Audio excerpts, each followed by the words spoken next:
That's what grace looks like. The grace of God, it's extravagant. It looks like a party. And that's what I think our church, we do so well, this celebration, this joy. That because we're experiencing grace, we're all over the place. And we're experiencing life change happening in so many people. We want to party, right? We want to celebrate this all out. We celebrate this through our gatherings on Sunday, the excellence we try and bring so that we can open our doors for a community to come and experience his message of hope. We do this through big celebrations like Easter, the baptisms and bouncing beach balls and all the fun, the streamers at the Vets Hall and all those things. Those things are to celebrate what God is doing. And we want to keep reaching out, keep going for it, right? Keep putting out the word. And I know some of this, when you read this story, if you're a fiscally responsible person, maybe some of the dads out there, you're like, kill the fattened calf, get the big ring out, celebrate. This costs money. This is like, you don't just have a party because parties are expensive these days, right? Parties take money. And this takes money for us too. As a church, we celebrate, we invest in this celebration. That's why we give it all, because we say, this is so worth it. This is a symbol of God's grace. And one of the things that the elders and the management team help us do every month is look at our budget as a church and say, how are we doing on our budget? Are we aligning everything? Are we moving along the tracks well? Are we being good managers of the resources we have? And so I'm so grateful for them every month looking at it. In fact, I thought I'd give you guys a little sneak peek, a little window inside where we're at, because we're halfway through the year. We're an annual budget, January to December. So it's like May, June right now, and last May, I asked our bookkeeper, could you let us know what's the latest? What's going on with our finances so I could share with you guys? And so the status is like right now, about halfway through the year, our aspirational goal, our budget is $117,500. This would be like, what we would hope for and pray for to keep everything running and moving forward.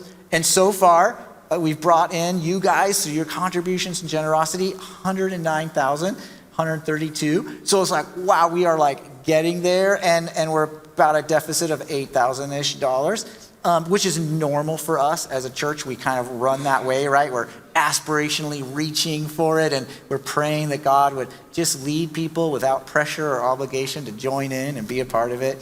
Sometimes near the end, December, a lot of end-of-year giving happens, and people jump in at the end. And last year, that's what happened, and we made our budget like right on the dot. It was so fun to celebrate that, and thank God that through generosity and through your guys' making a difference with us, we were able to do it. And that's our prayer again, right? This year, that we would make our budget, but even more beyond our budget, we have these hopes and dreams to grow and to rent more spaces in this facility here, to hire more staff, to have more people working and joining in with us on the team, all those things, and to keep doing these big celebrations, right? Over and over, celebrating a life change that's happening here.